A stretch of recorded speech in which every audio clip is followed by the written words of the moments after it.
नमस्कार, मैं गिरजेश कुमार और आप देख रहे हैं वैशाली 24 न्यूज। अभी हमारे साथ बात करने के लिए हैं बीएसपी के पूर्व जिलाध्यक्ष कामेश्वर कुमुद जी। सर, पहले तो हमारे चैनल में आपको बहुत बहुत स्वागत है। आपका भी गिरजेश जी बहुत बहुत स्वागत, अभिनंदन। आज चर्चा विधानसभा के चुनाव को लेकर नहीं होगी, आज चर्चा होगी बिहार की व्यवस्था को लेकर। सर, बिहार का जो व्यवस्था है, जो बिहार की बदहाली हो रही है, उस पर आपकी नजरिया क्या है? आप कैसे देखते हैं बिहार की इस व्यवस्था? देखिए, बिहार तो बदहाल है ही, और जो कानून व्यवस्था है उसकी तो ऐसी तैसी धज्जियां उड़ चुकी है। और खासकर दलित समाज के साथ जो पूरे बिहार में अत्याचार हो रहा है, कहने के लिए शब्द कम पड़ रहे हैं कि कितनी हम भर्त्सना करें। हमारे जो युवा लोग हैं उनकी हत्या हो रही है, हमारी बहनों की हत्या हो रही है, छोटी छोटी बच्चियों की हत्या हो रही है, और सरकार चुप्पी साधे हुए है। स्वास्थ्य व्यवस्था चरमरा गई है। अभी हाल ही के देखिए, कुरन्नी की घटना है जगन्नाथपुर की, एक छोटी बच्ची का बलात्कार होता है। सर, इस पर आपको रोकना चाहेंगे। जैसे ये कुढ़न्नी की घटना जो हुई है, उससे पहले पीएमसीएच का एक घटना उससे पहले हुआ था। एक यूट्यूबर, पत्रकार और बीजेपी के नेता मनीष कश्यप ने वहाँ पीएमसीएच की व्यवस्था को लेकर बोला गया था, और उन्होंने वहाँ पर गया एक बच्ची को इलाज करवाने के लिए, और उसने वहाँ पर जाने के बाद जो है वहाँ के डॉक्टरों द्वारा बताया गया कि उनको बेरहमी से पीटा गया। इस पर जो है बहुत लोग बताएं कि नहीं, मनीष कश्यप के साथ सही हुआ, कुछ लोगों ने बताया कि नहीं, ये गलत हुआ। लेकिन उसके बाद जो कुढ़न्नी वाला घटना हुआ पीएमसीएच में, जो पीएमसीएच को जो है वहां पर गया और 8 घंटे तक जो है बच्ची को बेड नहीं मिला। तो क्या ऐसा व्यवस्था आपको अपनी राजनीतिक जीवन में देखने को मिला था पहले भी? नहीं, बिल्कुल नहीं। इस तरह की अराजकता व्यवस्था नहीं थी। लोग प्रयास करते थे और हो ही जाता था, लेकिन जो 4 घंटा या 8 घंटा बच्ची बाहर तड़पती रही और एडमिट नहीं हुआ, बहुत हो हंगामा राजनीतिक दलों के द्वारा किया गया। फिर एडमिशन हुआ उसका, तो इलाज शुरू हुआ और बच्ची दम तोड़ दी। तो ये कुव्यवस्था है। आपकी नजरों में कौन सबसे ज्यादा दोषी, जो बलात्कार किया वो, या पीएमसीएच में बच्ची को मार दिया वो? देखिए, बलात्कार करना एक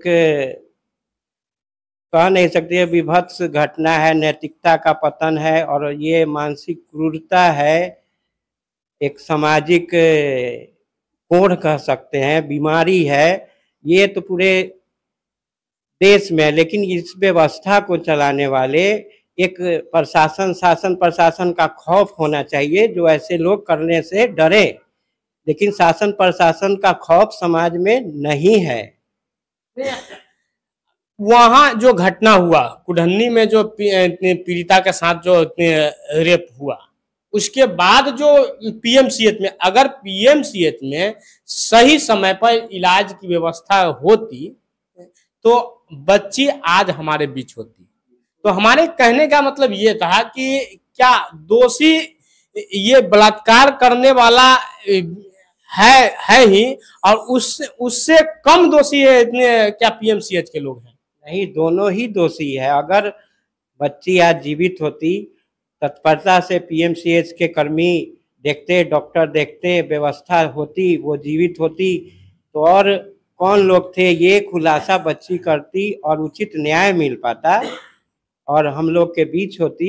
ये तो नहीं हो पाया। तो कहीं ना कहीं उतना ही दोषी पीएमसीएच प्रशासन और इस बिहार राज्य के मुखिया दोषी है। बिहार राज्य की मुखिया की बात नहीं है तो और दोषी भी है। पीएमसीएच का जो एक उपाधीक्षक होते हैं, उपाधीक्षक, उनको जो है इस्तीफा करवा दे, सस्पेंड कर दिया गया है। तो क्या ये सस्पेंड होना क्या बच्ची का न्याय हुआ या इससे और बेहतर सजा मिलना चाहिए?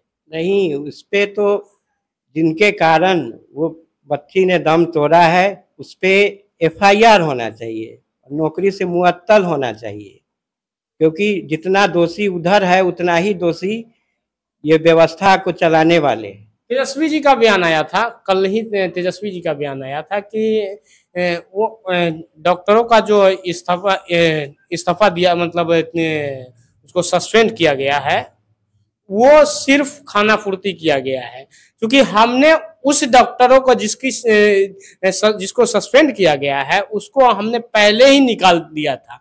जब हमारी सरकार थी हमने उनको लापरवाही करते देखा तो हमने उनको निकाल दिया। उसके बाद मेरी सरकार गई और बीजेपी का सरकार आया, नीतीश कुमार का सरकार आया, उसके बाद फिर उनको ज्वाइन किया गया। तो क्या ये भ्रष्टाचार नहीं है? ऐसा उनका स्टेटमेंट था। आपको क्या लगता है? बिल्कुल भ्रष्टाचार है। जब वैसे चरित्र के वो उपाधीक्षक थे तो वापस लाना नहीं चाहिए, और अगर वापस लाने का कोई मतलब नहीं है, इसकी मतलब है कि आपकी मंशा नहीं है व्यवस्था को सुचारू चलाने का। आपको क्या लगता है स्वास्थ्य मंत्री है मंगल पांडे, उनको लगभग बिहार के जनता जो मंगल पांडे की उपाधि दे चुके हैं, आपको क्या लगता है सही व्यवस्था है उनके अंदर? बिल्कुल नहीं। अगर नैतिकता है उनमें तो उनको इस्तीफा दे देना चाहिए और दूसरे लोग आए और इस स्वास्थ्य व्यवस्था को पूरे बिहार को संभाले।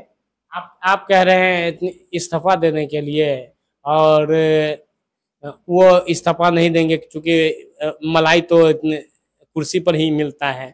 और दूसरी बात, एक बार पप्पू यादव जी जो हैं अभी वर्तमान सांसद पूर्णिया के हैं, उन्होंने सोनपुर वाले मामला में भी बोले थे कि इस्तीफा दे देना चाहिए एम्बुलेंस वाले मामले में, तो उस समय पप्पू यादव को जेल में डाल दिया था। जेल से डर लगता है कि नहीं आपको? समाज का काम, समाज के अधिकार और इस तरह से हम लोग ऊपर और लाइफ से पर आवाज समाज के हक अधिकार का उठाते आए हैं और उठाते रहेंगे। बिहार की जनता से क्या अपील करना चाहते हैं, और बिहार की मुखिया को क्या चेतावनी देना चाहते हैं? समय आ गया है ना, जवाब देने का। क्या आवाम से गुजारिश करें कि आप अपने अधिकार के हक को और क्या हुआ है आकलन कीजिए और अपना मुखिया सही चुनिए।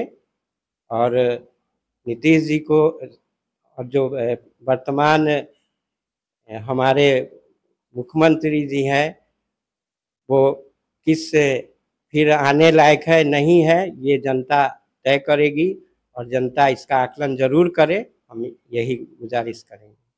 समय देने के लिए बहुत धन्यवाद आपका। ये थे कामेश्वर कुमुद जी, और इन्होंने बेबाकी से बताएं कि बिहार में जो स्वास्थ्य व्यवस्था है, बिहार में जो अफसरशाही है, उसको दूर करना अभी अति आवश्यक है। और इन्होंने यह भी साफ साफ कहा कि हमें जेल जाने से भी डर नहीं है।